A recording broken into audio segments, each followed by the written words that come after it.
Okay, well here it is. A recently finished project, and I'll hopefully be making more of these, and I'm going to give you a little tour of this instrument. I guess I'll start with the body. The body's made out of tri-ply, very common material. Most guitar makers would probably scoff at this, I think, but that's okay because it works really well. You just have to know how to use it. I machined this in the inside.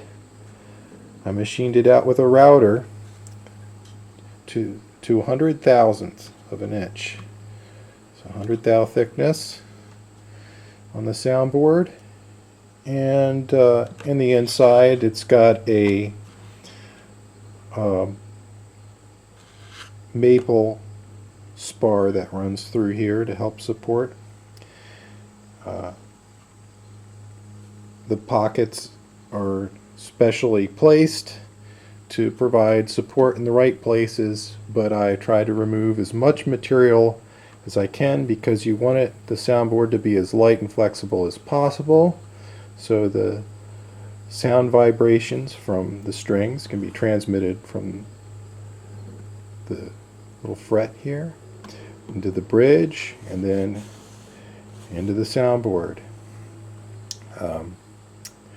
So I think I did a pretty good job at hear that. And I'll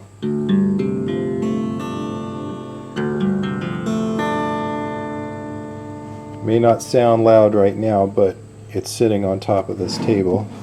You see?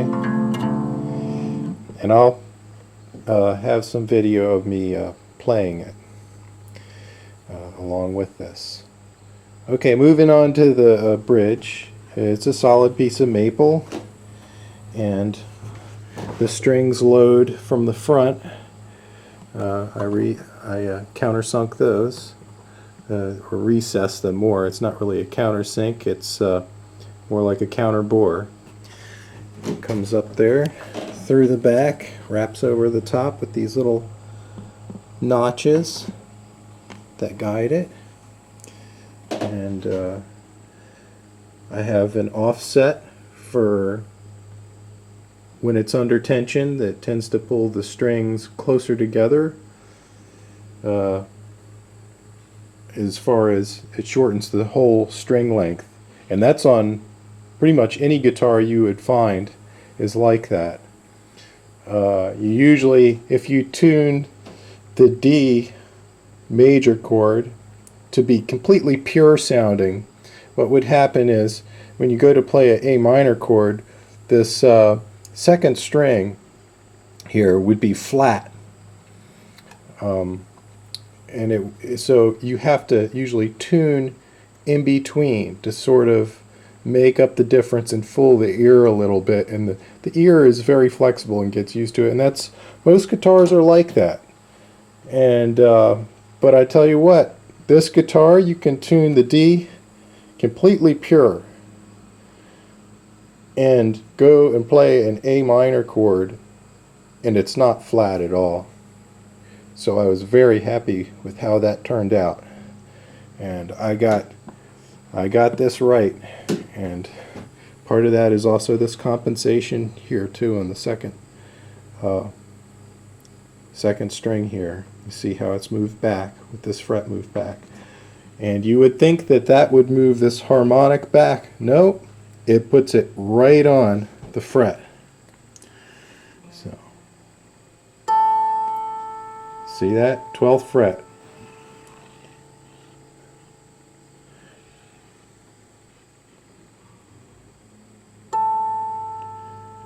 And all the rest line up.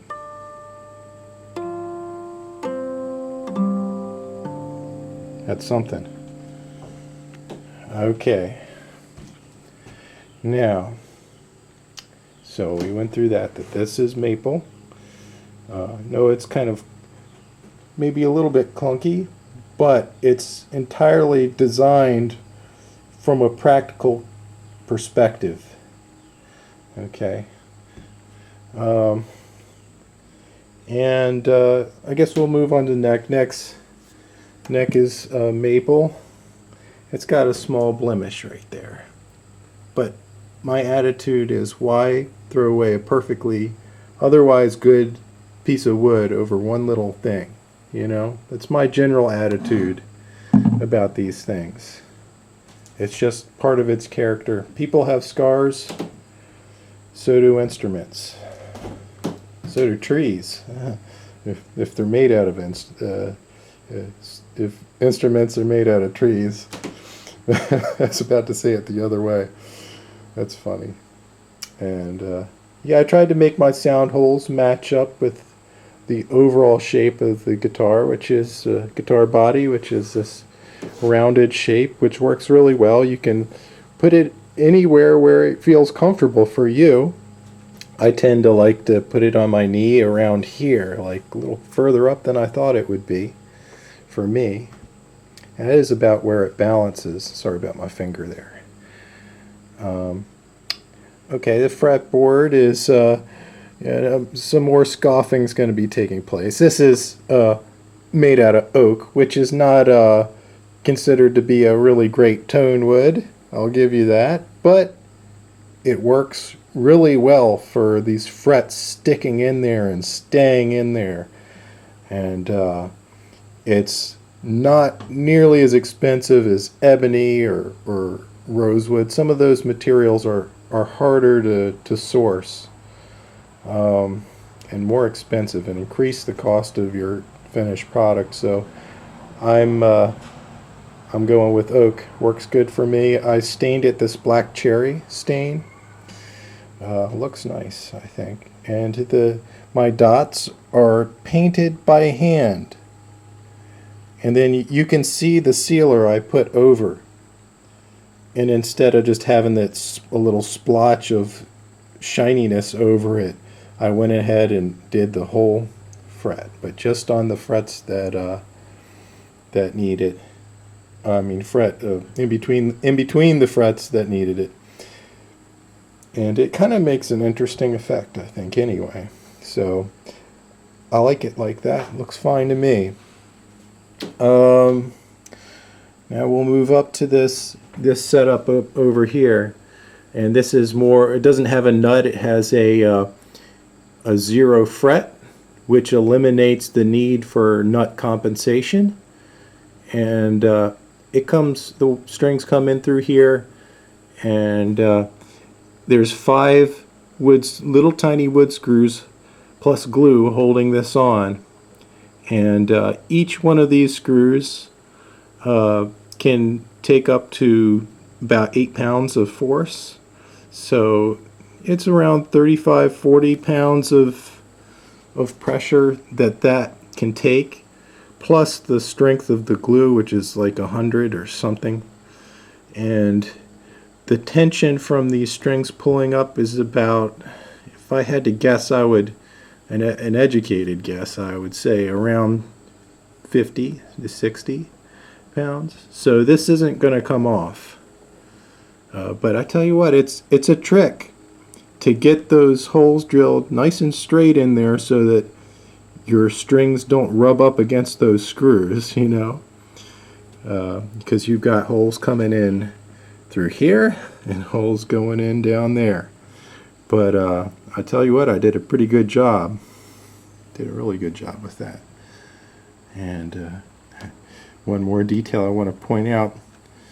I've always been a fan of Howard Hughes, so on my aerodynamic guitar, all of my flathead screw slots are facing the same direction.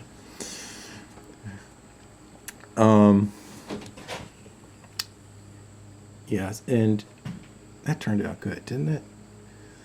And this I freehanded on, my name. It's my last name right there. And you'll be able to, I'll have a link in the description for my email if you're interested in commissioning a guitar from me. You can get in touch with me that way. This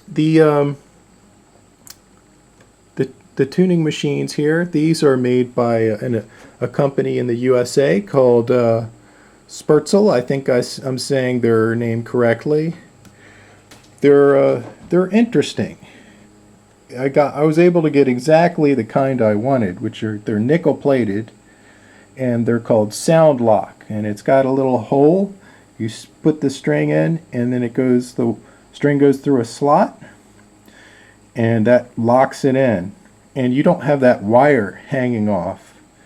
And it's also a little bit more economical than to use the kind that locks with the wheel on the bottom.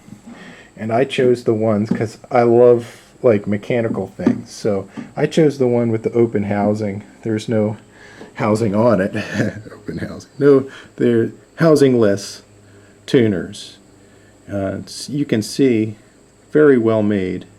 They're very nice and tight feeling when you turn them. These worms, this piece in this here that turns the gear, that drives the shaft, that part looks like it's 3D printed, which I was really surprised. I was a little disappointed at first about that, but then I thought, if I can justify using tri-ply for the body, then I can understand Spertzel using a material that's going to be more economical for them and still do a good job. And it works great. If you think about it, a plastic is much better as a bearing material. That's something that rotates inside of something. Much better for something like that. And anyway, so the finish, let me tell you, I'm not very good. I'm getting better at finishing as I build more and more guitars. But I try to keep it simple for myself. I'm sorry about this terrible camera work.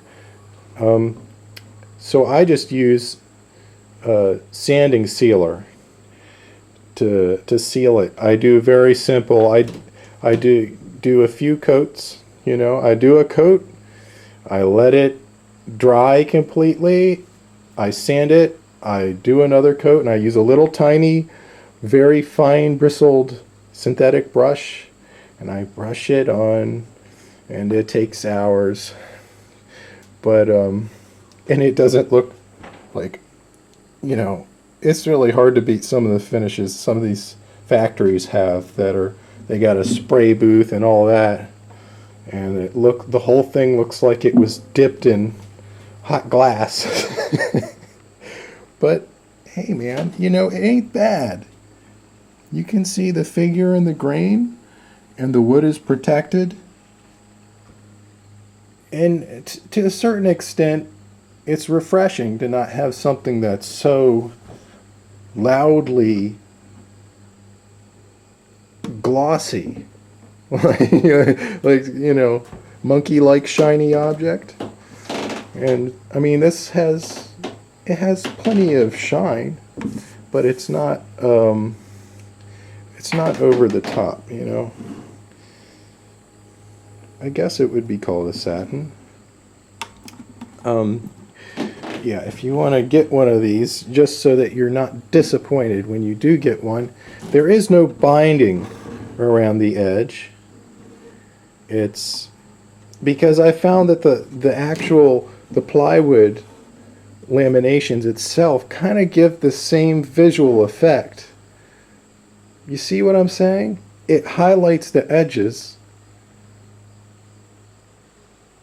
and the only thing that would bother you is the thought that it's plywood. That's the only thing that would bother you.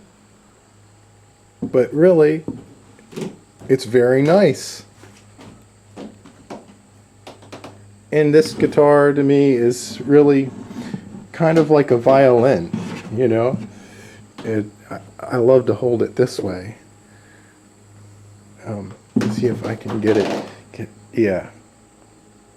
You see what I'm saying? It's kind of violin-like, huh? All right. I was getting kind of off track here. So I guess I've pretty much covered everything. No, there is a couple more things. The neck, you see, it's recessed. I did do some work. It is bolted on to the directly onto the top. All the sound gets transferred directly into the soundboard. It doesn't go through the side walls. Not that there's anything wrong with that either, but it goes right into the soundboard. And it's got two wood screws that are nice. These big wood screws that come in there and hold that on. And they're lined up like that. Yeah, so that was, I just pocketed that out with a router, and then I spent a little bit of time with a pocket knife, using it as a shaver, like a scraper, and scraping it to put in what they call the skosh, or it has a very minimal skosh because it's directly on the soundboard and it's so high up.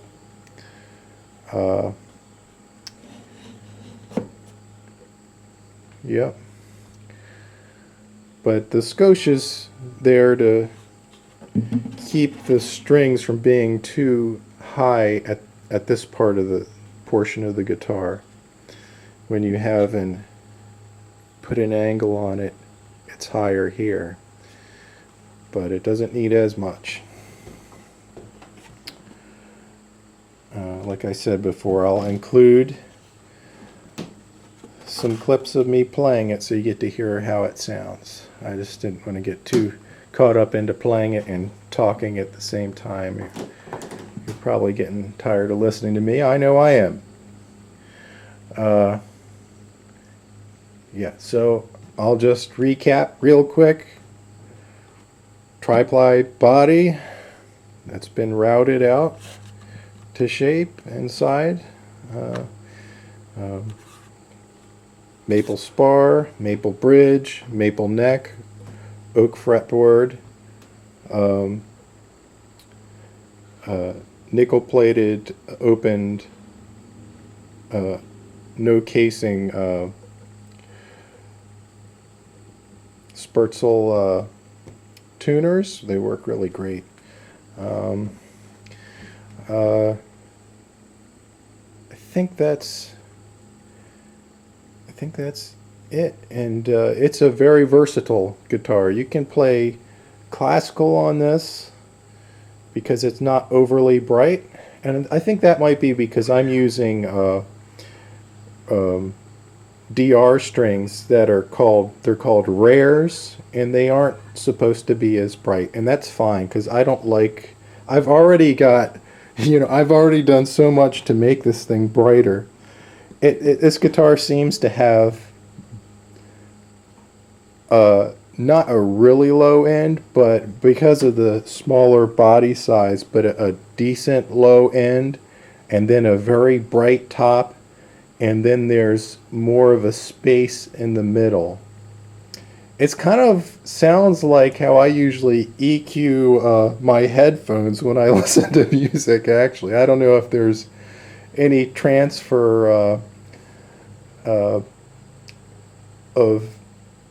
of my personal preference into my guitar building here, but that's possible.